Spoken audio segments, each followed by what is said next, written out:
Aksidenteng nalaglag ng isang lalaki ang kanyang relo habang nag-scuba diving. Agad siyang pumunta sa seabed para hanapin ito.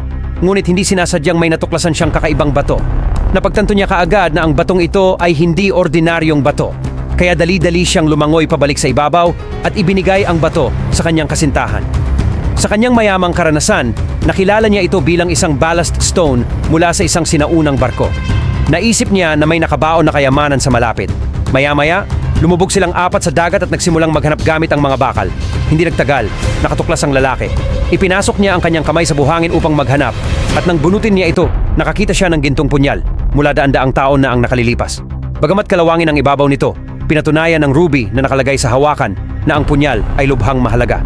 Ang malaking sorpresa ay ikinatuwa ng lalaki at naisip niyang may iba pang kayamanan sa ilalim ng dagat. Pagkatapos, mabilis na isinuot ng grupo ang lahat ng gamit at bumalik sa seabed.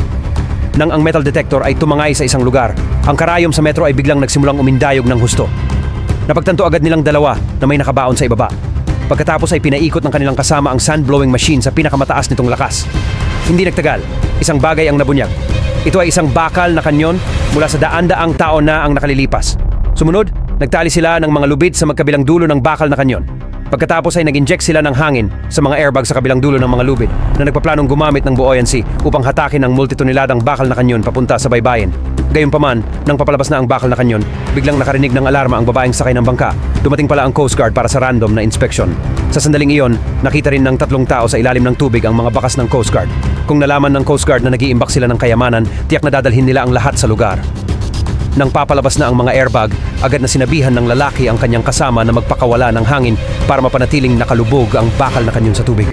Ngunit habang ang kanyang kasama ay naglalabas ng hangin mula sa mga airbag, hindi niya sinasadyang nabuksan ang lahat ng mga balbula. Ang bakal na kanyon ay agad na bumulusok patungo sa seabed at ang braso ng kanyang kasama ay mahigpit na natali sa lubid. Sa sumunod na segundo, ang bakal na kanyon na nahulog sa seabed ay dumapo mismo sa kanyang braso. Nang makita ito, agad na lumangoy ang lalaki upang subukang iligtas siya. Ngunit ang kanyon ay masyadong mabigat at hindi niya ito maiangat. By this time, naubusan na silang 3 ng oxygen. Walang pagpipilian ng lalaki kundi ibumba ang natitirang oxygen sa mga airbag. Pagkatapos, sa buong lakas, itinaas niya ang bakal na kanyon na nagligtas sa buhay ng kanyang kasama. Hindi nagtagal ay bumalik na silang 3 sa bangka. Buti na lang at kaibigan ng girlfriend ang Coast Guard captain. Pagkatapos ng maikling pagtatanong, bumalik ang Coast Guard sa kanilang barko. Hindi sumuko ang grupo. Nang muli silang bumalik sa seabed, nakita nila ang isang eroplano.